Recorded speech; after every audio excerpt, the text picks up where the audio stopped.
Hello, my name is Everly Adams, and I am in Mr. Lang's Introduction to Computer Science class. For the past few weeks, we have been learning how to make a video game using an application called Flowlab. When we were making our video game, we used a YouTube 10-step guide on how to create different objects, different levels, and overall how to just make a video game. Okay, so this is the video game that I made using the 10-step guide.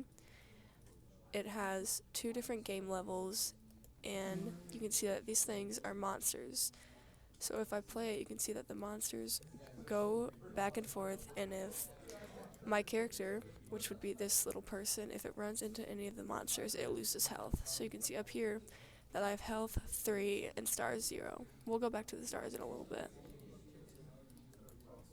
Okay, so now I'm going to show you what that looks like. So you can see that if the monster runs into me, you can see that my health loses 1. But if I jump on the top, you can see that I killed the monster. You are probably wondering what this switch does right here, but if I go over to it, you can see that the door opened. But if I jump into the door, you can see that it took me to my other level. So let me just show you what this looks like. There's a little jump which spikes on it, and if I go into the spikes, I lose a bunch of health. Okay, I'm going to go back to level 1 and show you how I can shoot the stars at the monster to kill it, which would be another way of killing it. I was able to make my character be able to shoot stars using the video. So if I go over here and I press my spacebar, it gives me the ability to shoot the stars. But you can see that right now I have 0 stars, so I can't. But if I pick up 3 stars, I could shoot 3 stars. Now I'm going to show you how I added each of these blocks. Okay, first I'm going to start with my character block. So you can see right here I named it player, and over here this is how you edit the sprite.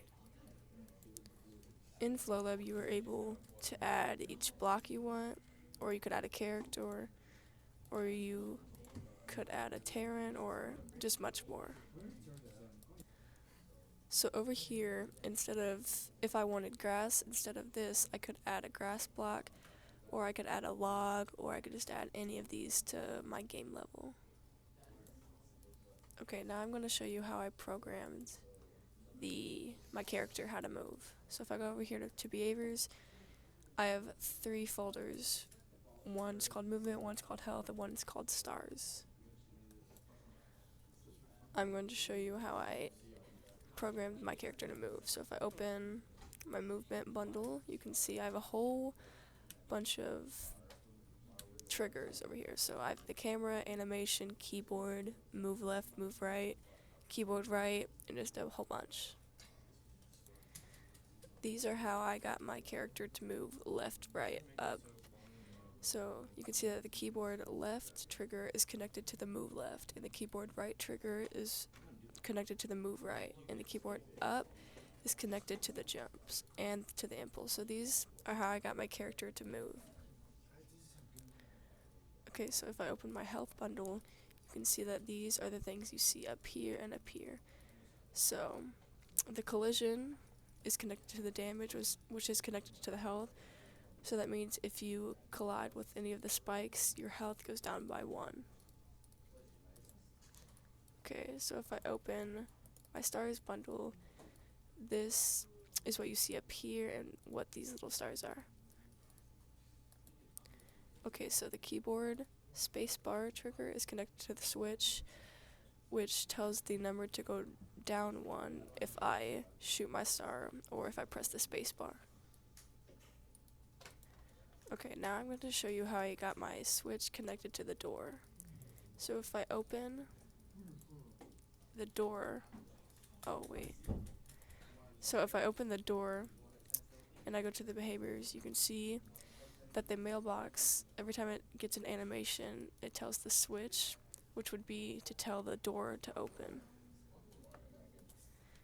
And when that door opens and the character goes through it, it makes the character go to level 2.